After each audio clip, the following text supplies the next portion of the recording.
place is sacred, Tenno. Tread lightly.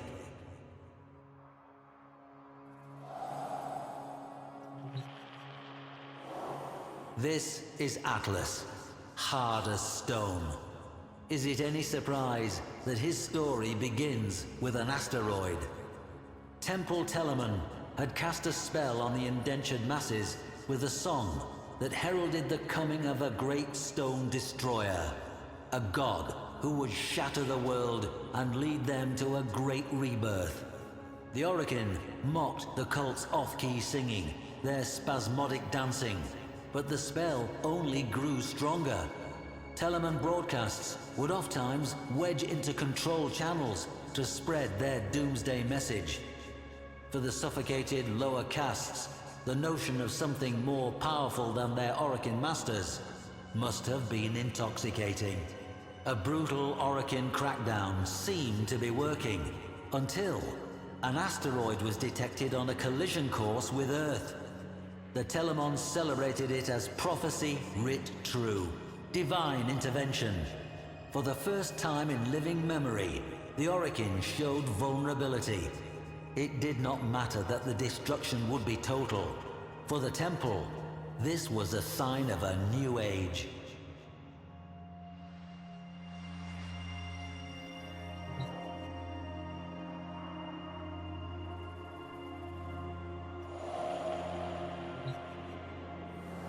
A probe was sent to the asteroid, perhaps seeking proof of divine intervention. It found intervention, though it was anything but divine. The rock had been fitted with colossal steering thrusters, and manning those thrusters, a bevy of well-armed Telemon. Having taken fate into their own hands, they set about a final convulsive dance aboard that rock. Battle cruisers, Orgon missiles, a gale force of Dax. The Orokin could have resolved this in any number of ways, but their enemy was not the Telemons themselves. It was their ideas. Atlas alone was sent.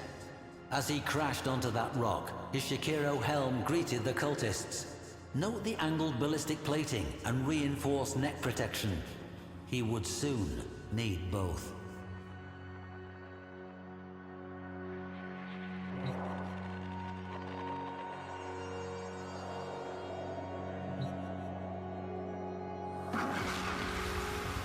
For years, historians felt this tale of Telemon quite improbable, an artifact of Orokin propaganda myth. Then, on our system's outer edge, we found a debris field of small rocks and dust in a lazy elliptical orbit. Upon these rocks, we find the remains of peculiar stone statuary. The petrified figures, clearly temple members, have been frozen into a tableau of struggle and death. Or was it perhaps a dance? This remarkable find forces us to rethink the entire tale as fact.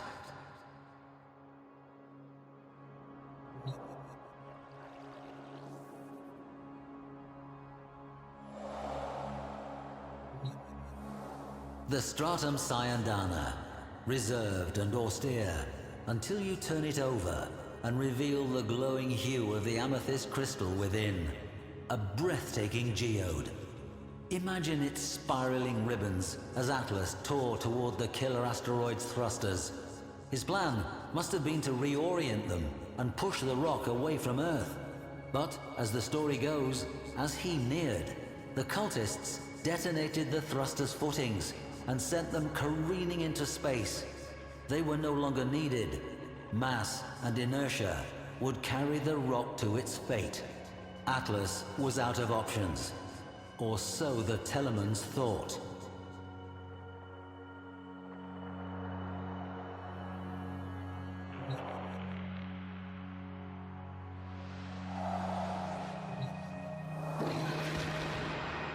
The Techo are perhaps my favorite pieces in this gallery. Note the intricate, ornate moldings, the complex blades. Quite the contrast from Atlas's otherwise workmanlike appearance. The beauty and craftsmanship conceal the true purpose of the Techo, as indentations found in cultist skulls attest. I have to wonder what frenzied dance would have been interrupted, or if the whiplash strikes and jabs of the Techo might have blended into the crowd's fitful celebration.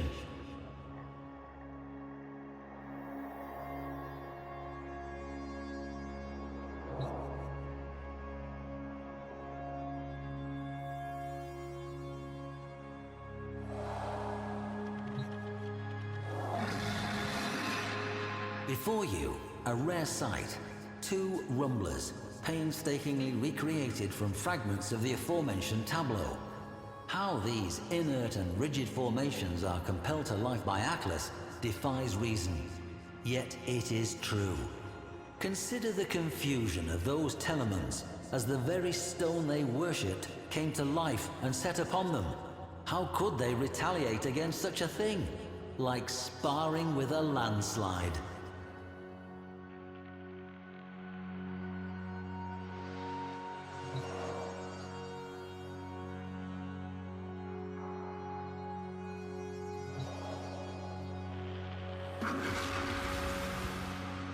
Earth swelled on the horizon as the cult mocked Atlas with their chorus, "The stone shall shatter all."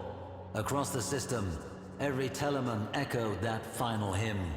Children, as far as Neptune, turned their heads from greasy broth and gazed toward Earth. Would that careening stone change everything? Atlas kneeled down, head and hands pressed to the ground in apparent defeat as the Telemon's hymn grew even louder. But Atlas was listening, feeling, the way the stone trembled to the hymn's pitch. The faults within the asteroid became vivid to him, and so a new song rose up. Rumblers, erupting in a godlike rhythm, beating along the faults until Atlas, alone, struck the final resonant chord. A tremor forked through the rock until, all at once, the great asteroid exploded, its dust falling as scintillating rain, sparking across the atmosphere, and then gone. The Telemon's song fell silent, and children, as far as Neptune, turned away and swirled their spoons in greasy broth.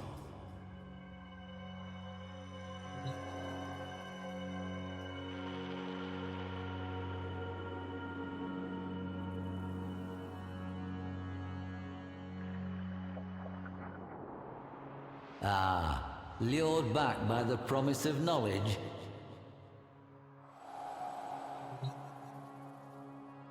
Ah, Gauss. Where to begin? Where to begin? Well, the Ceres excavation, of course. The site of the ancient Tower of Ultra. Blastcrete emplacements, air sentries. Its fields saturated with tremor mines. A great fortress for the great lords of Ceres. Until they were pitched from the roof. Immortal bodies erupting on the dread mines below. An insurgency from within. The Dax, sent to reclaim Ultra, fared no better. Those that ran the gauntlet of bore guns were soon cindered in the field beyond. And that's when they called in our fleet-footed friend here.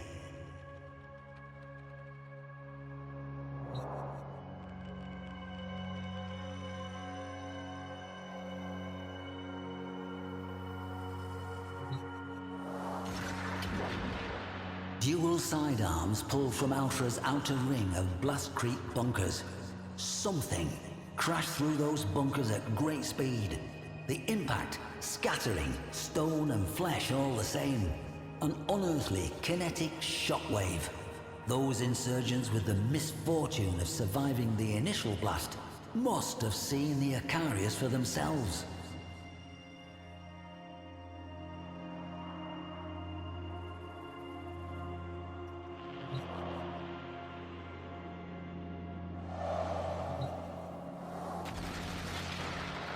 The Axeltra, a rapid-fire micro-missile launcher. The smooth polycarbonate barrels still carry a vague stench of ozone. Some think Gauss was a blunt instrument, all speed, with as much versatility as a cannonball. But the Axeltra implies more. It implies surging in, inviting the enemy to consider the blade, then rebounding to let missiles answer their confusion.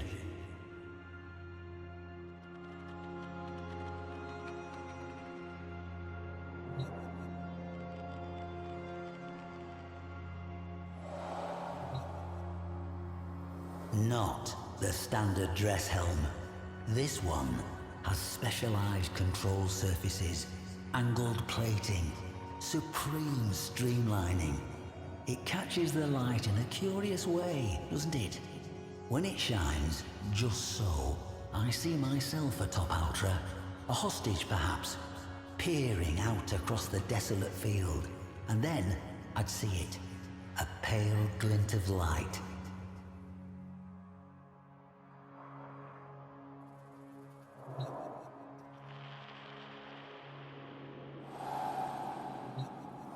Dax of the day had a saying, "That which cannot be hit cannot be killed." I can only imagine what they thought when they saw Gauss that day. A gleaming bullet, this Syandana pinned rigid like a flag in a maelstrom, streaking toward Ultra.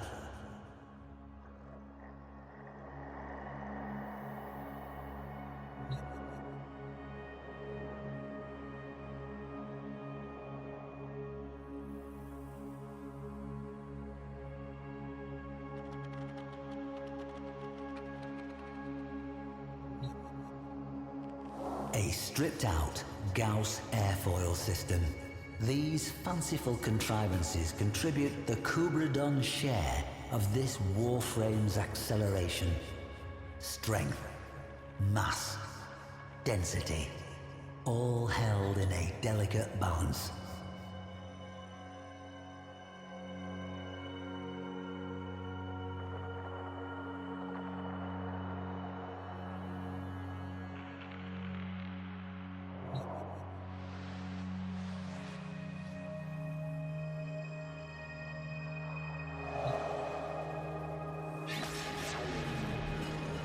Gauss. Front edge. Smooth, heat-resistant composites. Trailing edges. Streamlined. Foiled. This particular one vaguely warped by extreme heat stress. The Saint of Ultra. If the mind wanders, what do you see? I see a vivid, lord-like festival. The tremor mines bursting in a blinding wave, rising toward Ultra, and Gauss, a smear of light, just ahead of the thermal avalanche, fast as fire. No, faster.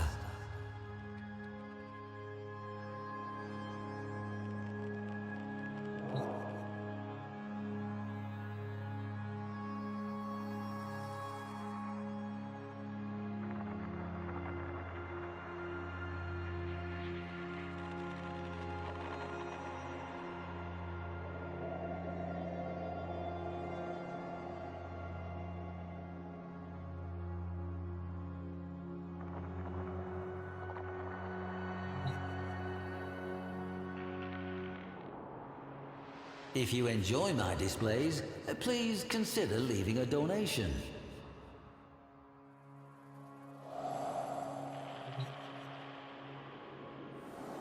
Grendel, primal, insatiable, and, as this exhibit will demonstrate, a creature of surprising compassion. After the fall of the Orokin Empire, a surviving Orokin executor, a violet-scented brute named Karish, lorded over Europa's frozen, famine-struck city of Ridda. Save within his walled manse, the moist and loathsome Karish lived a lavish life, while his frail citizens obeyed every edict in the hope of receiving his pre-masticated table scraps. As the city starved beneath him, Karish commanded yet another feast for himself and his gluttonous sycophants. 12 courses for each of his 12 grafted digestive sacs, and one uninvited guest.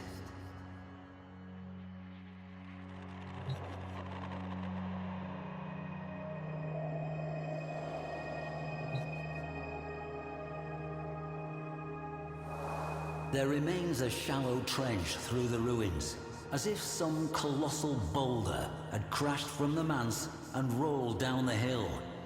But what if it had rolled up? Imagine, if you will, Karish's Dax on the day, peering out, dumbstruck by what they saw.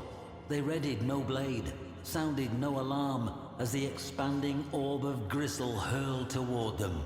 And then, in a spasm of giblets, Grendel was before them, his cutlery in hand. The Masseter.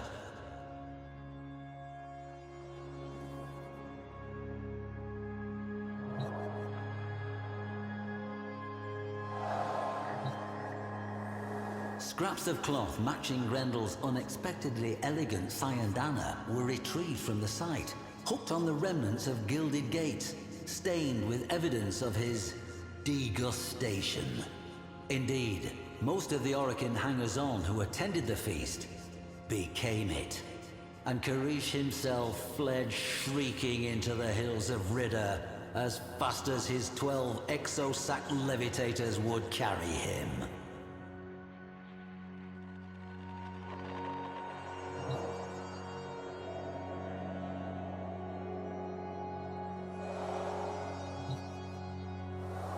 It came as no surprise to me to find this tiny fragment of Gauss just outside the city. Indeed, if one thing is for certain, wherever we find evidence of Grendel, we're sure to find some trace of Gauss as well. Did they breach the city as a pair? Or did Gauss hang back to intercept returning patrols, generously letting his friend Grendel eat his fill at the feast within?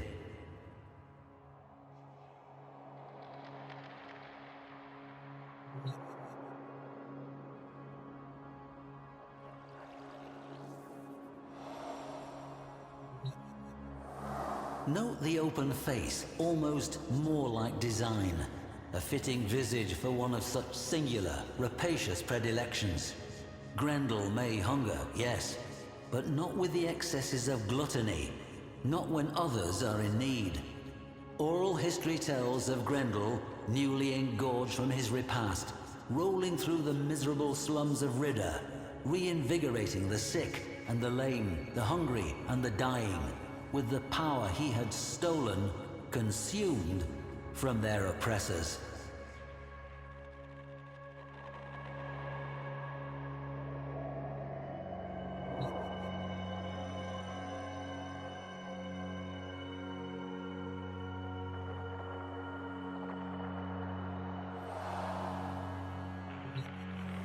Here we have shattered fragments of the manse wall, and the gate mangled by Grendel's Masseter blade.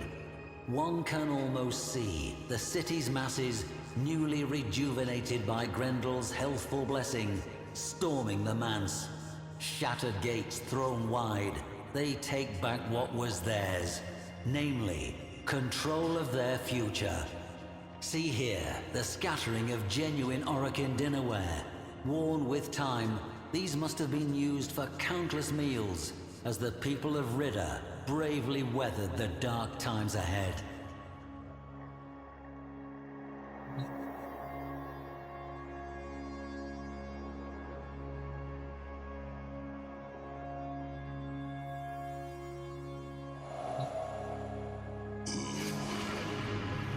Many Warframes have speed and litheness, but power, momentum, impact, these require mass.